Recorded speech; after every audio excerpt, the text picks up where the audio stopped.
और channel learning with प्रगु में आपका फिर से स्वागत है। दिस इज़ प्रगति झा और आज फिर से मैं एक नए वीडियो के साथ आप लोगों के साथ जुड़ने आई हूँ। आशा करती हूँ आप अपना प्यार और सपोर्ट बनाए रखेंगे। तो जैसा कि हम लोग जानते हैं, ये जनरल साइंस के एक बहुत ही महत्वपूर्ण चैप्टर यूनिट्स एंड मेजरमेंट्स का पार्ट सेकेंड है। इससे पहले वाले वीडियो में हम लोगों ने यूनिट्स एंड मेजरमेंट्स के बारे में डिटेल में पढ़ा था।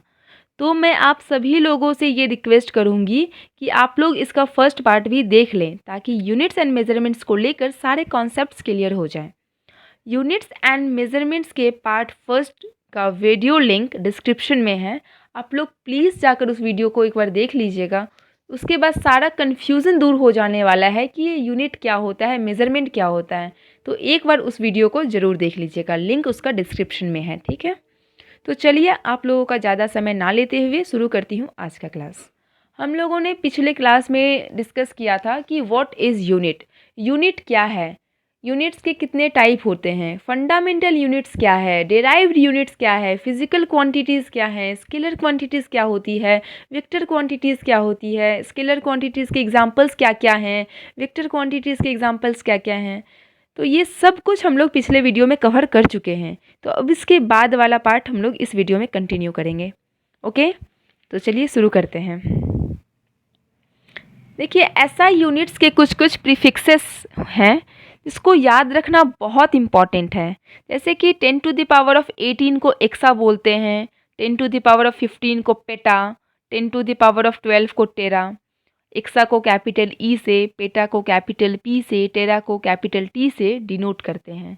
तो ये सब जो है आप लोगों को याद रखना पड़ेगा, ये सब कुछ याद रखना पड़ेगा आपको।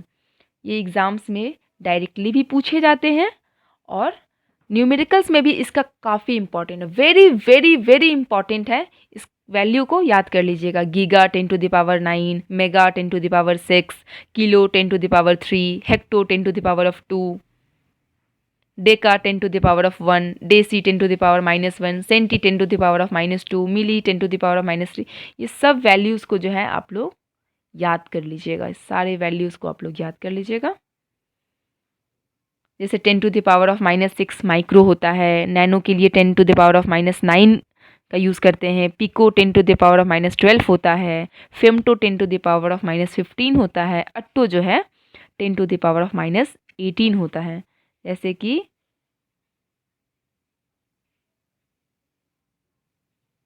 एक picometre 10 to the power of -12 metre के बराबर होता है। 1 nanometre 10 to the power of -9 metre के बराबर होता है। तो ये सब जो है एग्ज़ाम्स में डायरेक्टली भी पूछा जाता है, न्यूमेरिकल्स में भी यूज़ होता है। तो आप लोग अच्छे से बस इस चार्ट को याद कर लीजिएगा। चलिए अब आगे बढ़ते हैं हम लोग कि 1 fermi equals to 10 to the power of -15 metre. 1 angstrom जो है 10 to the power of -10 metre के बराबर होता है। 1 एंगस्ट्रॉम जो है 10 to the power of -10 metre के बराबर होता है। ये मीटर में है और इस 10 to the power of -10 metre से चाहते हैं कि सेंटीमीटर में कन्वर्ट करना। तो मीटर से सेंटीमीटर में जाने के लिए 100 से मल्टीप्लाई करते हैं। तो 10 टू द पावर ऑफ -10 को 100 से मल्टीप्लाई करेंगे तो वैल्यू क्या आ जाएगा, 10 to the power of -8 centimetre. Okay, तो 1 angstrom equals to 10 to the power of -10 metre और 10 to the power of -8 centimetre. और 1 nanometre 10 to the power of -9 metre के बराबर होता है। 1 micron 10 to the power of -6 metre के बराबर होता है। अभी हम लोग वो वाला चार्ट अगर पढ़ लीजिएगा, ऐसे बहुत सारे क्वेश्चंस हैं जो आप लोग चुटकी में सॉल्व कर सकते हैं, ठीक है। आगे बढ़ते हैं। What is light year, light year क्या है। अगर आप लोग देख रहे हैं कि यहाँ ईयर है तो आपके मन में आ रहा होगा कि light year is a unit of time, but no, it is a unit of distance. हम लोग जब छोटे डिस्टेंस को मेज़र करते हैं, तो छोटी दूरी को हम लोग मेज़र करते हैं, तो हम लोग किलोमीटर, मीटर जानते हैं ना, ये सब डिस्टेंस की यूनिट्स हैं। लेकिन जब हम लोगों को बहुत ही बड़ी यूनिट्स को मेज़र करना हो, बहुत ही बड़ी दूरी को हमें मापना हो, तो उसके लिए हम लोग लाइट ईयर का यूज़ करते हैं, एस्ट्रोनॉमिकल यूनिट्स का यूज़ करते हैं, पार्सेक का यूज़ करते हैं। ये सब बड़ी बड़ी दूरी को मापने के लिए ये सब इकाई का उपयोग किया जाता है।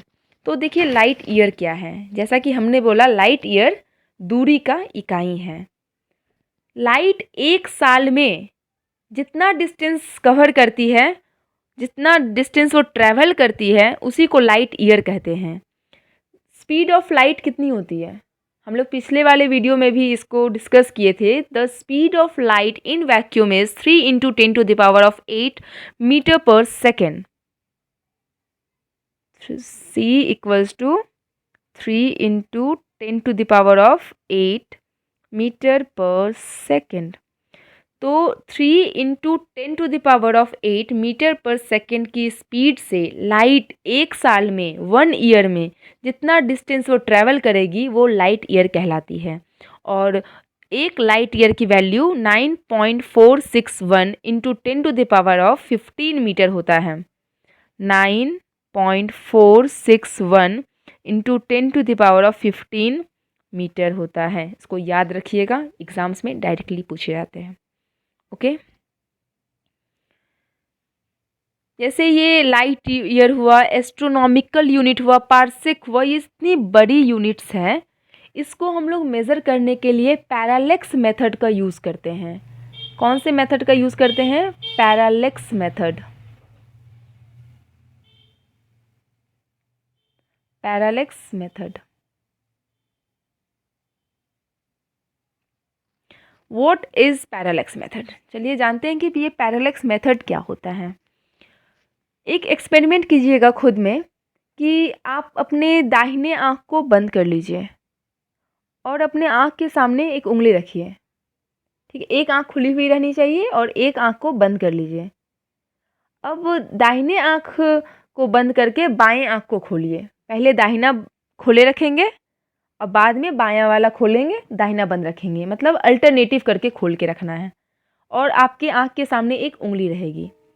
तो जब दाहिना आँख बंद है, बायां आँख खुला हुआ है, और उसके बाद बायां आँख बंद है, दाहिना आँख खुला हुआ है, और आपके सामने एक उंगली है, अपनी उंगली है, तो देखेंगे कि उंगली में कुछ शिफ्ट नज़र आ रहा है।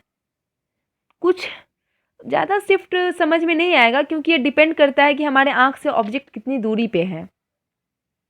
तो कुछ लगेगा कि अपनी जगह से जो है ना उंगली खिसक गई है, तो वो पैरालेक्स एंगल क्रिएट करता है। वैसे ही जैसे यहाँ पे हम लोग उंगली का एग्जांपल लिए, वैसे ही एक रेफरेंस को लेकर हम लोग बहुत ही बड़े बड़ी डिस्टेंस को मेज़र करते हैं। किस मेथड से? तो पैरालेक्स मेथड से। एस्ट्रोनॉमिकल यूनिट क्या होता है? तो सेंटर ऑफ अर्थ से सेंटर ऑफ सन के बीच का जो दूरी होता है उसको एस्ट्रोनॉमिकल यूनिट कहते हैं। और इसकी वैल्यू जो है 1.5 × 10⁻11 मीटर होता है, एक एस्ट्रोनॉमिकल यूनिट के। पार्सेक क्या होती है? जैसे कि स्टार्स, गैलेक्सीज, ये सब का डिस्टेंस मेज़र करने के लिए हम लोग पार्सेक यूनिट का यूज़ करते हैं। तो parsec is also unit of distance. इसकी भी वैल्यू याद रखिएगा कि ये 3.26 लाइट ईयर के बराबर होती है। और एस्ट्रोनॉमिकल यूनिट में इसकी वैल्यू 206265 होती है। याद रखने वाली चीज़ है, आप लोग अच्छे से याद रखिएगा। आगे बढ़ते हैं। कुछ डेराइव्ड यूनिट, जैसे कि स्पीड, यूनिट ऑफ स्पीड।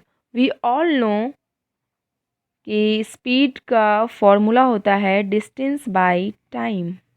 तो डिस्टेंस का यूनिट हो गया मीटर और टाइम का हो गया सेकेंड। तो मीटर पर सेकेंड स्पीड का यूनिट है। क्लियर? अब आते हैं area. Area is length into breadth. Length का भी मीटर, ब्रेथ का भी मीटर, तो ये हो जाएगा मीटर स्क्वायर। ओके, उसके बाद चलते हैं वॉल्यूम की तरफ। नेक्स्ट है वॉल्यूम। वॉल्यूम का फॉर्मूला होता है एरिया इनटू लेंथ। तो एरिया का तो पता है मीटर स्क्वायर होता है और लेंथ का होता है मीटर, तो क्या हो जाएगा? Metre cube. एरिया वॉल्यूम का क्या हो जाएगा? Metre cube unit. अब स्पीड और वेलोसिटी दोनों की यूनिट जो है बराबर होती है। स्पीड का फॉर्मूला जैसे हम लोग निकाले थे ना अभी, डिस्टेंस बाय टाइम, तो लेकिन वेलोसिटी का होता है डिस्प्लेसमेंट बाय टाइम। और हम लोग डिस्कस किए थे कि डिस्टेंस और डिस्प्लेसमेंट में क्या डिफरेंस है। डिस्टेंस जितना भी दूरी तय किया जाएगा वो डिस्टेंस है हमारा, और डिस्प्लेसमेंट जो है इनिशियल पॉइंट से फाइनल पॉइंट तक का शॉर्टेस्ट डिस्टेंस को हम लोग डिस्प्लेसमेंट बोलते हैं।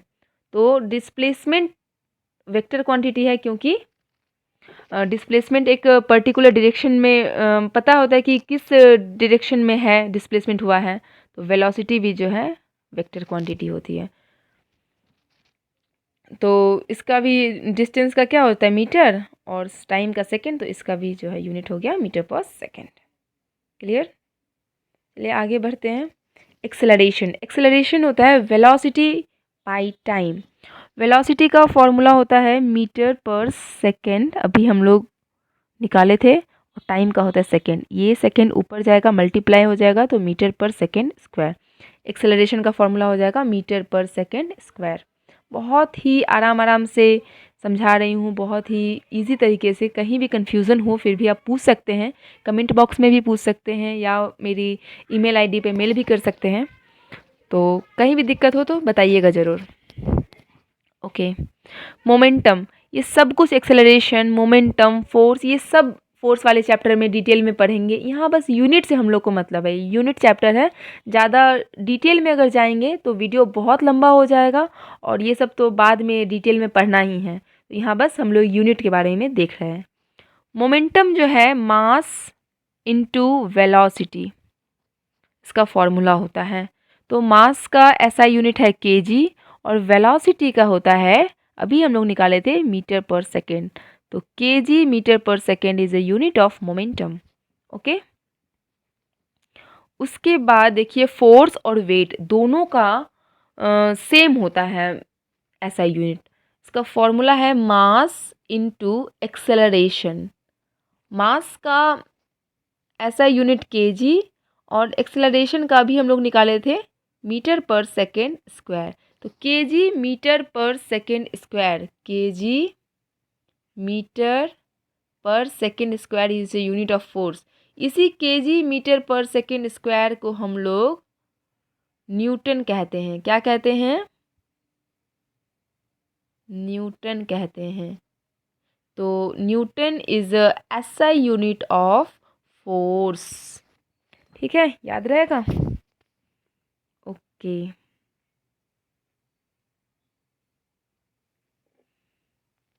वर्क एंड एनर्जी का जो यूनिट जूल होता है, जिसे कैपिटल जी से हम लोग डिनोट करते हैं, और पावर का वॉट, जिसे डब्ल्यू से डिनोट करते हैं। ना को याद रखिएगा, एग्जाम्स में पूछे जाते हैं। देखिए यूनिट से रिलेटेड कुछ इम्पॉर्टेंट क्वेश्चंस हैं, जो किसका यूनिट क्या है एक बार देख लेते हैं। एग्ज़ाम्स में बहुत बार प्रीवियस ईयर क्वेश्चंस में पूछे जा चुके हैं। तो देखती हूँ कि kilowatt hour is a unit of energy. Kilowatt hour जो होता है वो एनर्जी का यूनिट है।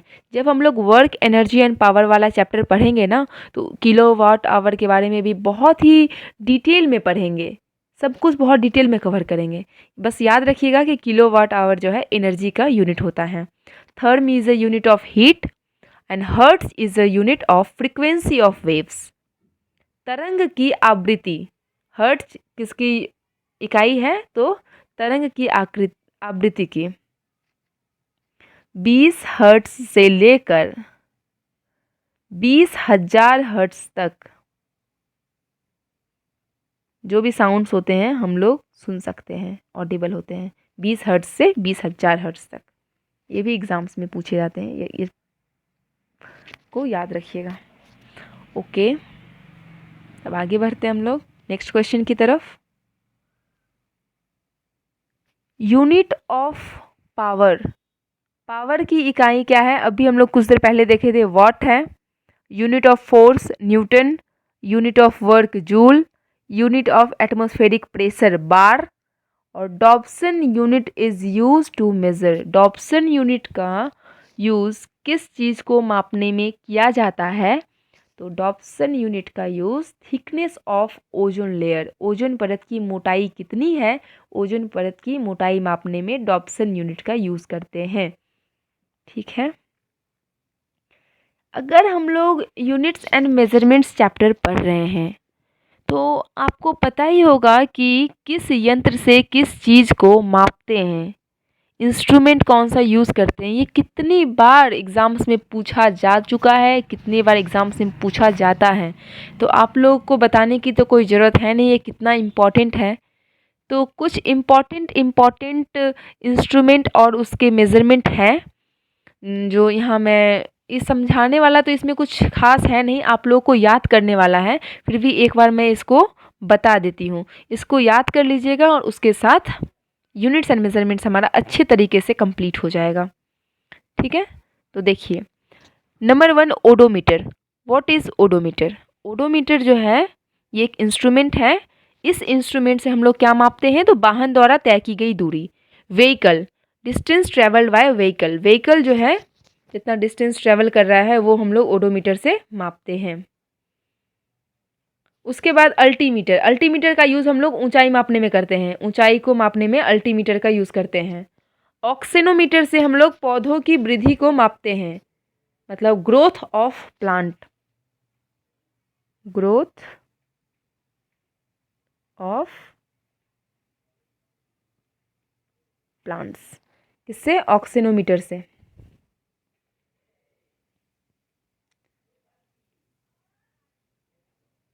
उसके बाद देखिए लाइट मीटर, जिसे हम लोग लक्स मीटर भी बोलते हैं, इससे प्रकाश की तीव्रता को मापा जाता है। हाइड्रोमीटर, हाइड्रोमीटर तरल पदार्थ का सापेक्षिक घनत्व, मतलब रिलेटिव डेंसिटी को मेज़र किससे करते हैं? हाइड्रोमीटर। यहाँ हाइड्रोमीटर है और एक होता है हाइग्रोमीटर। हाइग्रोमीटर से हवा की आर्द्रता, ह्यूमिडिटी को मेज़र करते हैं। गैल्वेनोमीटर से हम लोग विद्युत धारा की उपस्थिति को मापते हैं कि वहाँ पे करंट जो है प्रेजेंट है या नहीं है, तो उसका मेज़रमेंट किया जाता है गैल्वेनोमीटर से। जब हम लोग करंट वाला चैप्टर पढ़ेंगे इलेक्ट्रिसिटी, उसमें galvanometer, voltmeter, ammeter बहुत अच्छे से क्लियर हो जाएगा। वोल्ट मीटर से विभवांतर को मापते हैं, potential difference, potential difference, conductor का जो पोटेंशियल डिफरेंस है उसको हम लोग वोल्ट मीटर से मेज़र करते हैं। उसके बाद देखिए थर्मोमीटर, थर्मोमीटर से टेम्परेचर को मेज़र करते हैं। आप लोग जानते होंगे अगर किसी को बुखार आ जाता है तो बोलते हैं ना थर्मोमीटर लगाओ, देखो कितना बुखार है तुमको, तो थर्मोमीटर से टेम्परेचर को मेज़र करते हैं, नॉर्मल टेम्परेचर को। और जब बहुत ही कम तापमान, बहुत ही लो टेम्परेचर को मेज़र करना हो तो उसके लिए हम लोग अल्कोहल थर्मामीटर का यूज़ करते हैं। एग्ज़ाम में भी पूछा जाता है, लो टेम्परेचर का यूज़ करने के लिए, मेज़र करने के लिए हम लोग अल्कोहल थर्मामीटर का यूज़ करते हैं। जब हम लोग को बहुत ही ज़्यादा टेम्परेचर मेज़र करना हो तो उसके लिए हम लोग पायरोमीटर का यूज़ करते हैं, उसके लिए हम लोग पायरोमीटर का यूज़ करते हैं। पायरोमीटर को विकिरण तापमापी भी कहते हैं। ठीक है, और पायरोमीटर से 1500 डिग्री सेल्सियस से ज़्यादा के टेम्परेचर को मेज़र किया जाता है, 1500 डिग्री सेल्सियस से ज़्यादा के टेम्परेचर को। जब नॉर्मल टेम्परेचर मेज़र करना हो, जैसे बुखार वगैरह होता है ना, उसके लिए थर्मामीटर का यूज़ करते हैं।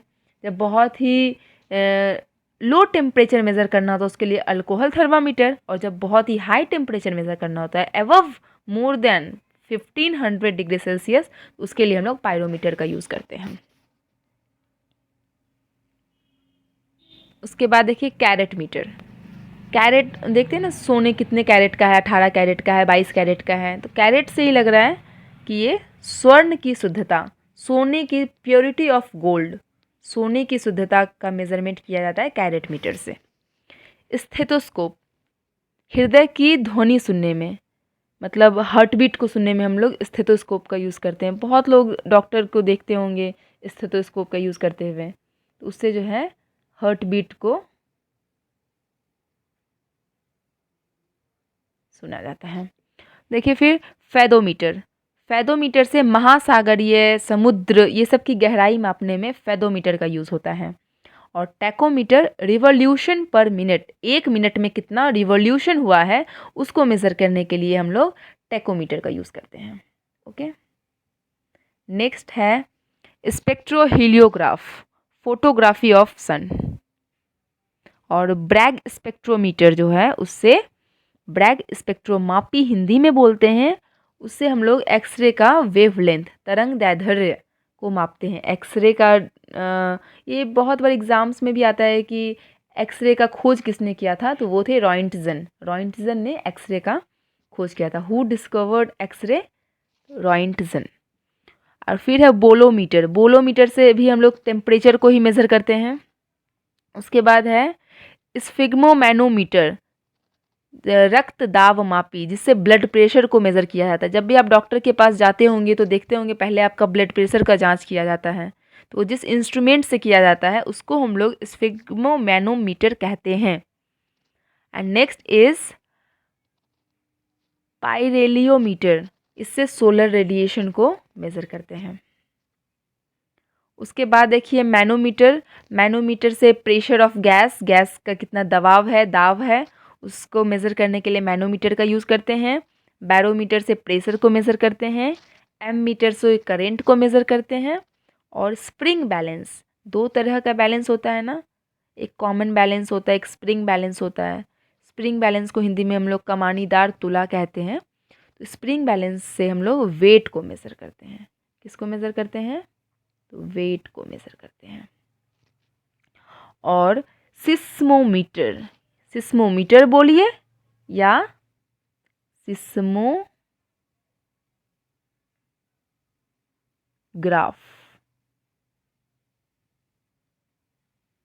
दोनों एक ही है, सिस्मोमीटर और सिस्मोग्राफ। इससे भूकंप को मापा जाता है, भूकंप की तीव्रता को मापा जाता है। रिक्टर स्केल पे देखते हैं ना कि मतलब कैसा भूकंप था, काफ़ी तेज़ वाला था या कम वाला था, उसको मापने के लिए हम लोग सिस्मोमीटर का यूज़ करते हैं। उसके बाद देखिए फोनोमीटर। फोनोमीटर से ध्वनि की तीव्रता को मापा जाता है।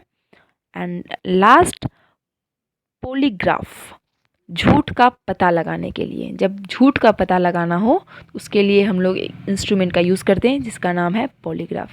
सब चाहते हैं ना ये इंस्ट्रूमेंट हमारे पास हो, झूठ का पता लगा लेंगे। चलिए, तो इसी के साथ आज का क्लास ख़त्म करते हैं और यूनिट्स एंड मेजरमेंट्स भी आपका पूरी तरह से ख़त्म हो गया है। एक MCQ का सेशन लेके आऊँगी मैं, इसमें सारा क्वेश्चंस, इंपॉर्टेंट क्वेश्चंस हम लोग कवर कर लेंगे। फिर इस चैप्टर से रिलेटेड एक टॉपिक भी नहीं छूटेगा और यहाँ से जो भी क्वेश्चंस आए आप लोग बहुत अच्छे से कर पाएंगे एग्ज़ाम्स में भी। तो इसी के साथ अगर ये वीडियो अच्छा लगा हो तो प्लीज़ आप मेरे वीडियो को लाइक कीजिए, सब्सक्राइब कीजिए और बेल आइकन को भी प्रेस कीजिए ताकि मेरे आने वाली वीडियोस की नोटिफिकेशन आपको मिलती रहे, कोई वीडियो मिस ना हो जाए। तो आई होप कि ये क्लास आपको अच्छा लगा हो। वीडियो को ज़रूर लाइक कर दीजिएगा और तब तक के लिए bye bye, tata, take care, keep supporting, keep learning.